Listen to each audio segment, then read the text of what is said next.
Hey folks, rinimt here, and welcome to the Ghost of Alcantra, a free-to-play visual novel on Steam. Let's just dive right in. Check this out for a bit. Dedicated to Nick, who helped me turn a dream into a story. Part 1, Setting Sun, June 6th, 1987. Sometimes wonder how much the world would change if I saw it as someone else. Take Mrs. Williams over there. She manages to keep up a polite smile on her wrinkled old face as she nods along with Mrs. Johnson's babbling about how great her kids are. But in the gaps of their one-sided conversation, you can see Mrs. Williams's eyes betray the smile on her face as she looks past Mrs. Johnson to somewhere further away. Mrs. Williams' husband died a year ago after a long battle with an autoimmune disorder. The world of Mrs. Williams, is it bright like a smile or gray like a vacant stare? Without her story, you never know. Then there's Farmer Todd, who is lecturing a couple of kids who are misbehaving. He's a typical grouchy type, never happy with how the world is, never happy with what people are doing. Despite that, if you pay careful attention, you can see Farmer Todd trying to suppress a smile. His wife and kids died in a traffic accident with a logging truck, and ever since, he's decided to do what he can to help guide others. The world of Farmer Todd, is it the world of someone irritably chipping away at their lonely days, or the world of someone determined to make the world a slightly better place? Each and every one of us, we're all a Mrs. Williams or a Farmer Todd, individuals with unique inner worlds. All of us have a story worth sharing. I bounded along the canal front walkway, and during the festival stalls as that evening sunset began its retreat. Why was I having these types of thoughts? I guess it's because of the story this festival is based on. On the first week of every June, our small town of Alcantra, located in the northern tip of Michigan, holds a festival with the extremely original name, the Summer Festival. Once upon a time, Alcantra was a town named Conington, which was known for copper mining and lake fishing. Then a little over 100 years ago, the leader of this town, Alistair Thorne, proposed changing the town's name to Alcantra in remembrance of his recently departed lover. The story goes that Alistair had been on the brink of death. Just as he was about to pass on to the afterlife, ghosts of his beloved Alcantra met him on the fringes between life and death, convinced him he needed to live. He was able to make a recovery, and afterwards, he decided to rename the town in honor of his wife and propose an annual festival in remembrance of her. To this day, we still celebrate the summer festival every first weekend of June, though what was once a celebration about cheesy sentiment like the endurance of love and the importance of connection has evolved into a wonderful excuse to get drunk, light up explosives, and eat a lot of cheap food. Not that the typical Westerner needed any excuse to do those things. Maybe it's because I'm not allowed to drink yet, or that most of the food I eat is already pretty cheap, but I always think of this festival in relation to its romantic origins. While I doubt that I'll ever meet anyone who loves me enough to meet me in purgatory to convince me to live, I do like the idea that new perspectives can open up the world in ways that would be impossible with just your own.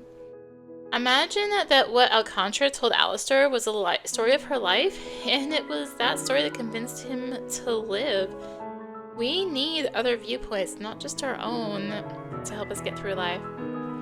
As I was having these thoughts, I saw Mrs. Williams managing to flee from Mrs. Johnson's verbal barrage, and decided I would put my sentimental feelings on hold to get some ice cream from the Johnson stall.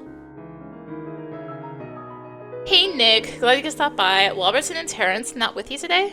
Yeah, just me today. Walberton's family is out fishing and Terrence has decided he's too cool to go to local festivals. Believe solitude is the way to go? Mr. Johnson chuckled in response. Well, tell you what kid, since I don't want you to feel lonely, I'll give you an extra cone. I rolled my eyes but accepted the charity. Say, wasn't Mrs. Braddock supposed to be helping out with your stall? I feigned ignorance about the efficiency of their ice cream operation, but I was mostly concerned about the quality. Mrs. Reddick was a quiet woman who didn't talk much, but man, did she know desserts. I was a big fan for bakery downtown, though I had no doubt she could work her miracles for an ice cream stall too. Okay. Mrs. Johnson huffed. It keeps changing between Mr. and Mrs. Yeah, where is Marina? Very unlike her to bail. I'm gonna have to stop by this evening and give her a good scolding. She knows how much the town looks forward to our stall every year. Yeah, it's not like her at all. Hope she's alright. I think the Johnsons, I guess it was just both, right? Johnsons for the ice cream struggled to pay with with 2 cones in my hands and left them grumbling about Mrs. Raddick's absence. Fireworks show was going to start soon, and I had my special spot to get to. My special fireworks spot was a little clearing at the bottom of the path heading toward the shore. Not really a loner, but I always watch the fireworks alone. This little excursion was my yearly excuse to find myself under the lights of a supposed centuries-long romance. I weaved my way through the crowd till I made it to the outskirts of the festival. I finished on my ice cream as nightfall began to settle in, though the calming ambience of the emerging moon did little to quiet the racket behind me. I never understood fireworks as a group spectacle. Nothing like the cheering of crowds, the hollering of drunks, and the crying of children to kill the atmosphere. That's why I wanted to watch the fireworks from my special spot. As I was just about to head through the trail to get to my fireworks spot, I saw a girl sitting on the grass by the canal front. Aha. She wore a simple but elegant summer dress and sat with downright offensively good posture, but what caught my attention the most was the expression on her face. She had a blank look with empty eyes. She was facing the canal, but taking in nothing. It looked like a gust of wind could take her far away from here. The closer I got, the more I could sense that there was a loneliness to her. Solitary fireworks viewing was my thing, but solitude is best when it is chosen, not when it's routine. I thought about the summer festival and what it meant to me, and decided it was worth the attempt to see if there was anything behind the empty expression.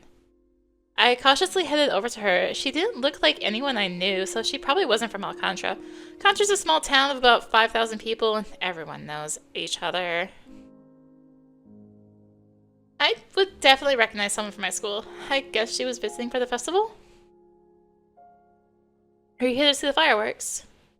She looked over startled, panicking at having been addressed. Her look then turned into a wary sort of glare. Began to regret my decision. Who voluntarily subjects themselves to small talk? After taking her time to glare at me, she answered, I am. And then said nothing else, leaving it up to me to be the conversationalist. She continued to look at me as if trying to figure out my character, which prevented me from throwing a, well, it was nice to meeting you, see you later, and fleeing. I soldiers on. I'm Nick Fox. I'm guessing you're not from around here? She hesitated and slowly nodded her head. Where are you from then? None of your business.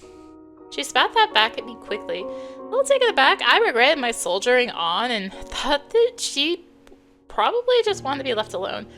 I began to start walking away when she spoke again. Sorry, there are secrets a girl has to keep to herself. Okay, that's fair. I've heard about the summer festival before, but I've never gotten to actually attend. This is my first time getting to go. She seemed more willing to talk now. I thought I saw the faintest glimmer of a smile show up. I suspect it's because guys are easily swayed by smiles, even by the ghost of one, but I decided I could at least be a good host and recommend her a good viewing spot for the fireworks. Well, the fireworks show starts in a few minutes. There's a spot through the path there that has a great view. You're welcome to join me. She hesitated before slowly getting up. Sure. I nodded and headed towards the path. She walked behind me. So you got a name? Yes.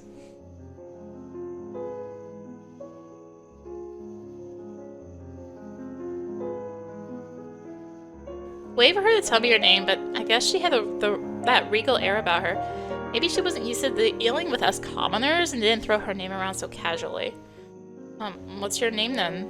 It's Alexandria. You have a last name? I asked because there was a good chance I would know someone she's related to if she was visiting, given that everyone knows everybody around here. There's a brief silence as she thought about it. Who has to think about their name? Sorry, I can't tell you that. I sighed. Another one of those secrets your girls have to keep?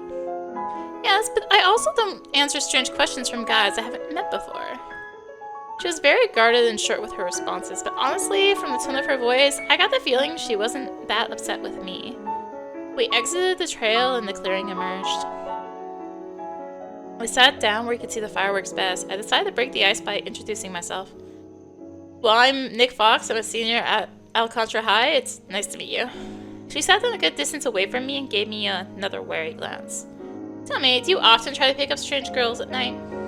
Well, as she recognized that she was strange, I decided to chat back. No, I don't. I'm guessing you're not used to being talked to? She gave a sort of sad smile that made me regret my little jab. No, I'm not used to being talked to. That made me regret my job even more. Well, sorry to hear that. Don't worry about it. Silence descended between us while I tried to think of reassuring platitudes to give her while she sat calmly with a dignified air. She may have been lonely, but she was used to it. The thought made me a little sad. Before I said anything, the fireworks then began, a dazzling, dizzying light show accompanied by distant cheers. Even with all the noise, the silence between Alexandria and I was much more striking. I wasn't paying much attention to the show, the novelty of the rest of the experience being much more interesting. I glanced over at her and saw that her expression had changed a little. Not by a lot, though. I guess not even the splendor of explosives could completely wipe away whatever melancholic feeling she might have felt. But this time, that empty look was accompanied by the hopeful glimmer of a smile. Despite having given up my solitary tradition, it was probably worth it to share a part of my world with her. When the show ended, I probably wouldn't see her again. Madly hopeless as I am, I wanted the sentiment of the festival to ring true. During a moment of time that felt like it lasted both mere seconds and an eternity, fireworks were over. All we were left with was the afterglow of the celebration and the growing glow of the stars above. So you enjoy the show? If you're visiting, there's not a lot to do here, but at the very least, the people here know gunpowder. She got up and dusted off her dress. I did. It was a great show. She hesitated and continued on, speaking very hurriedly, like she thought she might not get the opportunity to do so later. I'm in a position where I don't get to interact with people very often, especially people my age, so I'm sorry if I was a little awkward. I don't have many friends. I have everything I need and very little of what I actually want. Recently, something good happened to me and I got the opportunity to come here. I had heard of the summer festival and I love the story of the town of Alcantra. As for hobbies, I read lots of novels of all types, but I love mysteries and romances the most. I can't tell you my last name, my situation, where I'm from, but at the very least, I can tell you I'm very glad you invited me to see the fireworks with you. She flashed me a bright smile. While the lonely look sort of suited her, I thought this one suited her more. Anyway, I have to go now. My, caretakers will be waiting for me. Caretakers? I guess she wasn't staying with family while she was visiting. She gave me a small wave. Bye, Mick. I waved back. See you later, Alexandria. Wasn't it? Okay. She headed back towards the trail. I sat in the silence left in her wake for a bit, then followed suit. On the way home, I became reflective again, thinking of the world she lived in and what it was like. Thinking about that, I began to hope that I might see her again. Part 2. Endless Night. May 30th, 1997.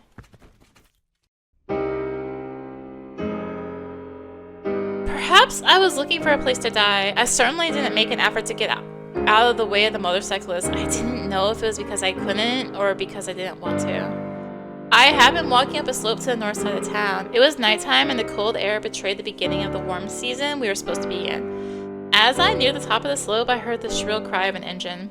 By the time I looked up, the motorcyclist had already lost control going around the turn at the top of the slope. Then in the next moment, it was barreling toward me. I barely had time to register the pain before I was flat on my back, gasping for breath. Turned my head back to see the motorcyclist. They had hit a tree and would have been dead on impact. I knew I would soon join them. I returned to my hometown of Alcantra after many years. I don't know why I came back. I hated the place. I had bad memories from my previous time here. The streets, the water, the air, all of it was permeated with my guilt and regret. No matter where I looked, what I did, or who I talked to, I couldn't get away from those feelings. I had tried to escape, but it was futile. No one can run away from themselves. This wasn't such a bad place to die. It was quiet and peaceful, and the top of the slope gave me a great view of the stars. I used to love looking at the stars. They shined so brightly to me before. Looking at them now, they barely shone at all. It's funny. Looking at the stars now, they seem farther away than ever, even though I was about to join them. I reached out my hand to try and grasp the star. Of course, my hand never came close. I let my hand fall back down to the ground. I wasn't close to the sky, the stars, or to her. Now, finally, I might be able to see her again. My beneficent but ever-present ghost, I'll be with you soon. Let's dance among the stars, you and I. Smiling, I closed my eyes, and I faded. Faded. Faded. It was fading, but getting closer and closer to a bright light. It was far too bright. This sort of radiance, this sort of warmth, I didn't deserve it. I could hear a woman's voice beckoning me to come. Oh, I'm not falling for that. I'm not stupid enough to go towards the light, not as one as beautiful as that. The woman was pleading, begging for me to join her. I saw a glimpse of what lay beyond that light. It was wonderful and happy. It's too good to be true. Sorry, I'm looking to be reunited with a ghost, but you can't be the one I'm looking for. Ghost I'm looking for wouldn't beckon me to a wondrous place like this. I turned away from the light. There was no place for me there. If that was heaven, that's not what I deserved. I'm wretched and despicable, and I deserve punishment. Ignoring the pleading, crying, and begging from the woman's voice behind me, I faded away again. And faded. And faded. And faded. This time I faded toward the deep darkness. Yes, this is where I belong. Once again I heard a woman's voice. This time the tones simmered with scorn. The words were filled with malice. The tones were dripping with venom. Yes, you must be the ghost I'm looking for. I headed into that darkness, into her voice. It was a voice filled with so much hatred, but it was enticing and enrapturing to me. This is where I belong. This is where it would end for me. I faded away. And faded. And faded. And faded. And faded away.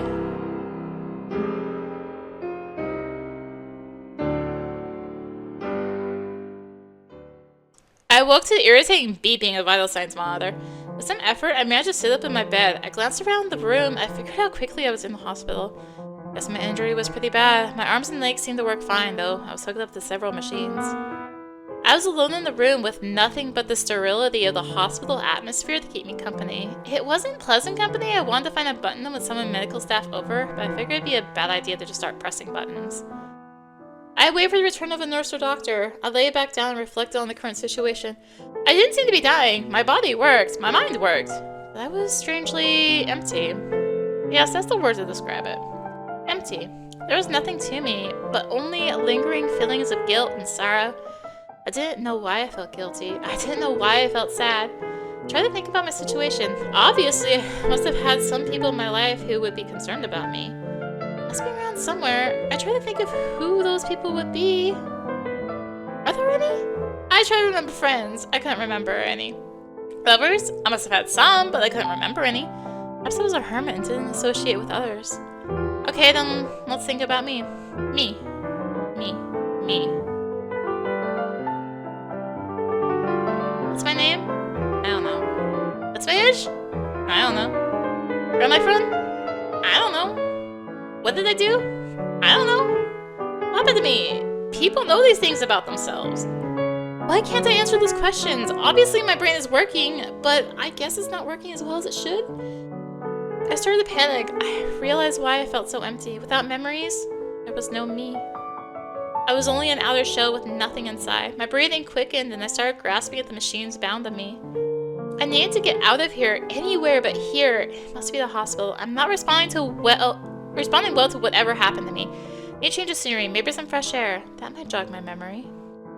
Sensing my panic, a chubby man with a graying head of hair to match a graying beard came in and, seeing my tangled frenzy with the nearby machines, rushed over. Stop, stop, calm down, you're alright. Let me explain the situation. You'll be alright. Saying that wasn't gonna calm me down, but I was weaker than I thought because he easily took my hands off the devices and gently laid me back down in the bed.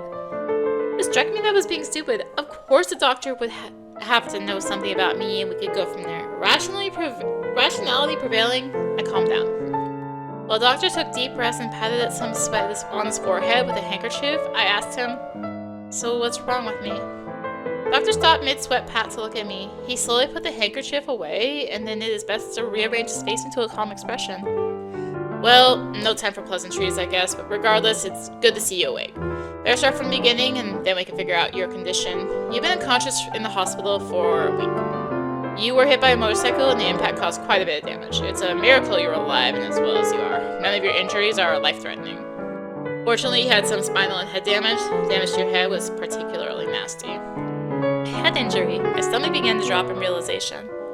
Now then, you asked if there's something wrong with you. Physically, you took some damage, but nothing to warrant anything as dramatic as saying there's something wrong with you. Now tell me how you're feeling, I'll try to illuminate as much as I can. I gave it to him bluntly. I can't remember anything. The doctor frowned at that. Well, obviously, that's not completely true. You definitely remembered some things. The possibility of memory loss was something we were worried about given the potential trauma of the injury. Well, let's work out what you can and cannot remember. Can you remember who you are? Shook my head. Not even your name. Shook my head again.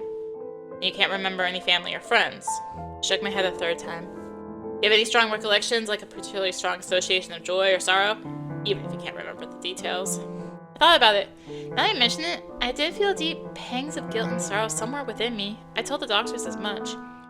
Okay, let's return to that in a bit. You remember how to talk, so you must remember a lot of other things. It's clear that you remember how, and I know this is a vague description, how things work.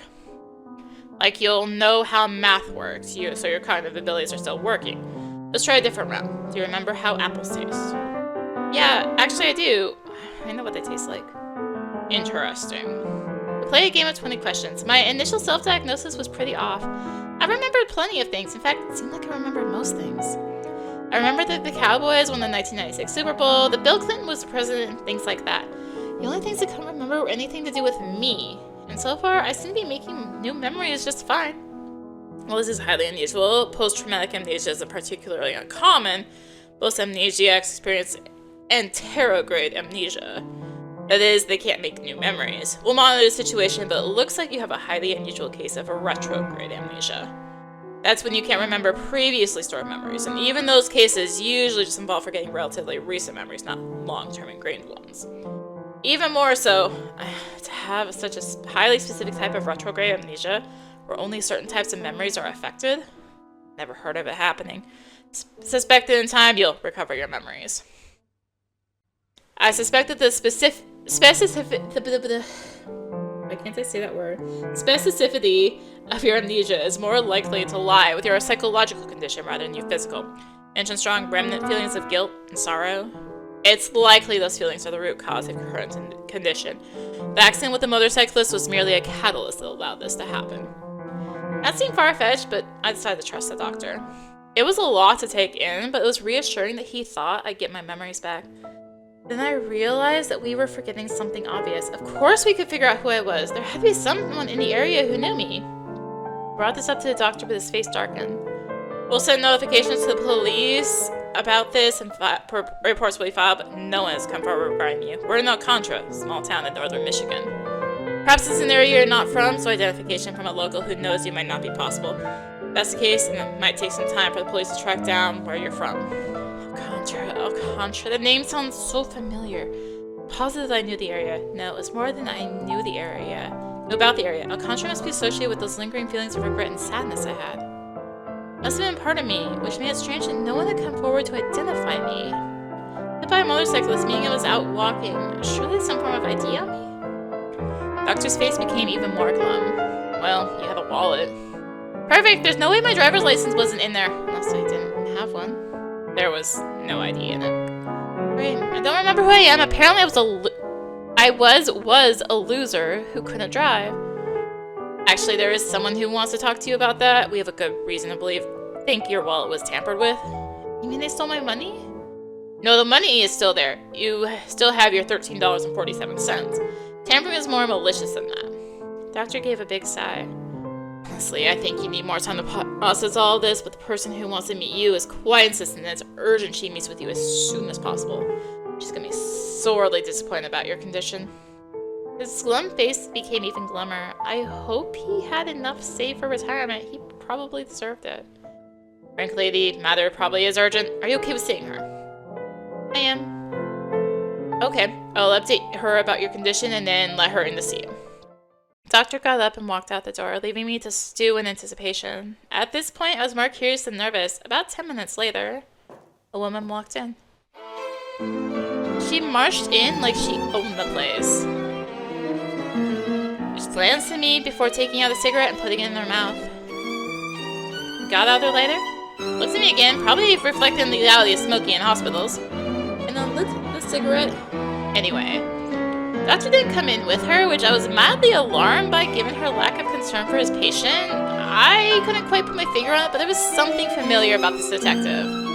If it was the mannerisms, they remind me of memories I felt I might have had. After taking a drag on the cigarette, she acknowledged me with, "So, pretty rough spot you're in, huh?" Before I could give a response, she continued, "I'm Detective Scarlet Storm, and I work for the Alcantra police. I tried to get a cool code name like Red Thunder, but they turned me down. So Detective Storm it is. She then pulled up a chair, set it down, and leaned in toward me with an unhinged gleam in her eye. She felt more like a hunter than a detective. I was a patient now, but I'd be praised soon enough. You know about my current condition, then? I sure do. Crazy stuff. A little too crazy for a small place like this. She tilted her head and then glared at me like my amnesia ticked her off personally. Yes? I may be a storm, but I know the importance of order. Something's gotta be done right. I can't have a conversation without a proper introduction. Now, I know you don't remember your name, so we'll have to come up with a temporary name for you. I agreed. It was probably gonna be awkward to go around nameless in the near future. I nodded. Okay, let's come up with a name. How about something simple like John? Or something, dumbest thing I've heard. You don't look like a John at all. What's a John look like anyway? I realized I had no idea what I looked like since there weren't any mirrors here and I didn't remember my appearance.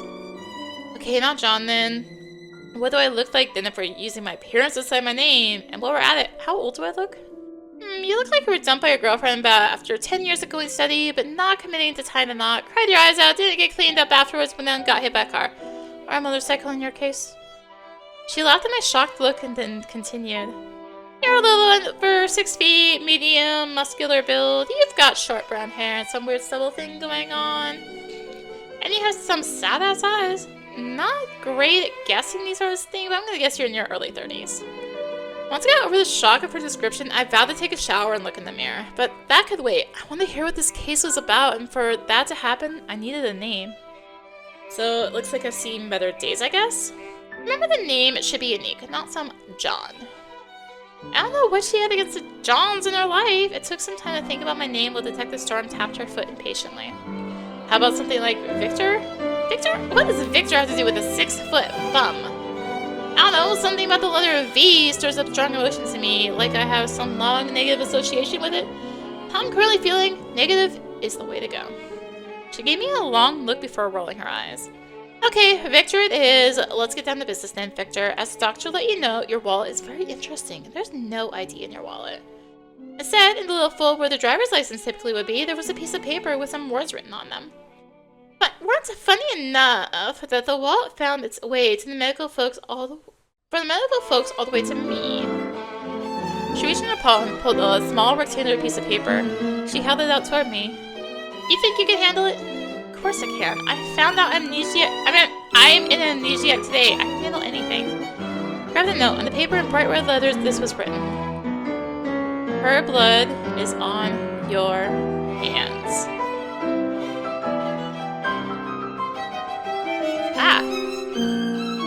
I started the note and stared at it, and then remembered what I remembered, that the only part of my memories that remained was a lingering feeling of sadness and guilt. I don't know who her was. I didn't know what it had done to her, but the message on that note felt right. The note was startling, not shocking. This note was proof that there was an I that had existed. Now I had to deal with this. Did I want to know who that was? The doctor said that my condition was probably psychological. Perhaps there are some things better left forgotten. I gave the note back to Detective Storm, who was carefully scrutinizing me, looking for any hint of reaction. I must have been pretty pathetic to do something bad enough that I felt a need to try and forget what I had done. So, was there a murder? She pulled out another cigarette before answering. There was. Baru the one. All I could do was smile at the ridiculousness of it all. I might be the first amnesiac to be a suspect for a murder. Detective Storm must have realized what I was thinking. Oh, don't worry about being a suspect. There's no way you committed the murder. Tilted my head at her questioningly. Murder was hours ago. Your alibi is airtight. I already had the note before the murder was committed. However, you must understand that this is all pretty suspicious. Even if you're not the murderer, we've got to consider that you were involved in all of this somehow.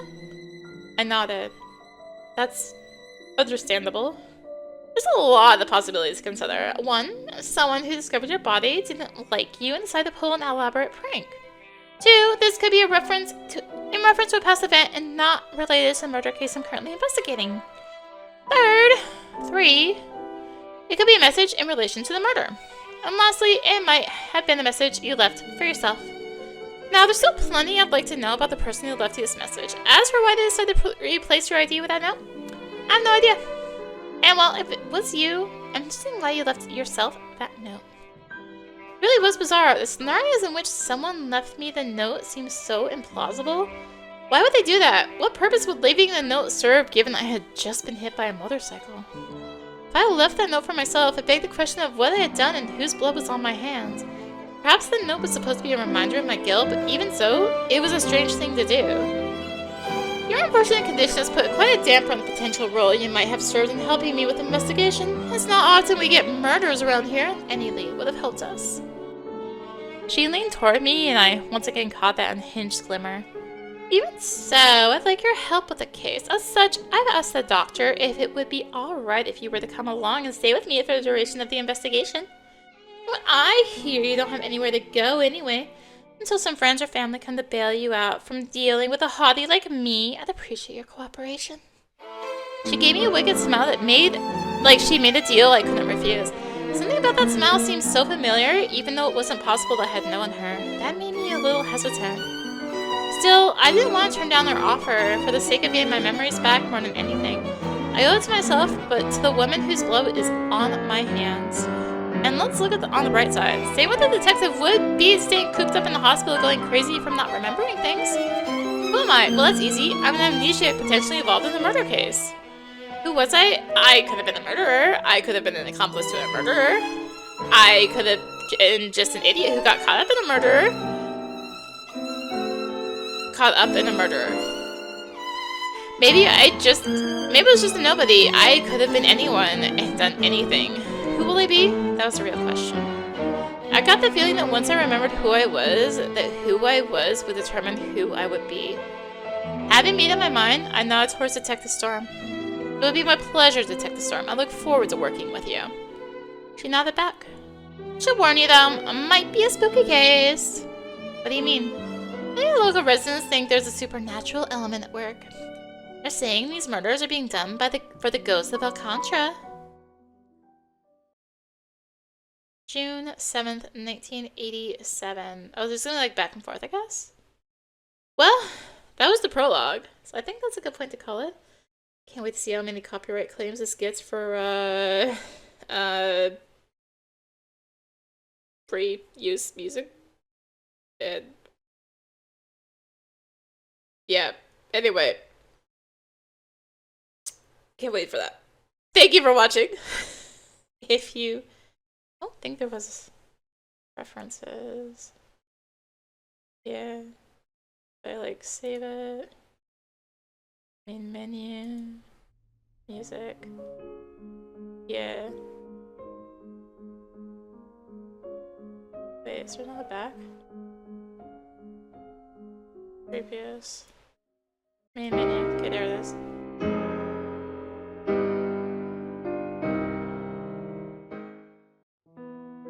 Okay, well, anyway. Can't wait to see how many copyright claims it gets for Chopin. Thank you for watching. If you enjoyed that little look at Ghost of Alcantra, consider tossing a like, comment, subscribe. Maybe click the bell for notifications. Also, be sure to check out the description below. Various links, social media, Discord, come hang out, get notifications there too.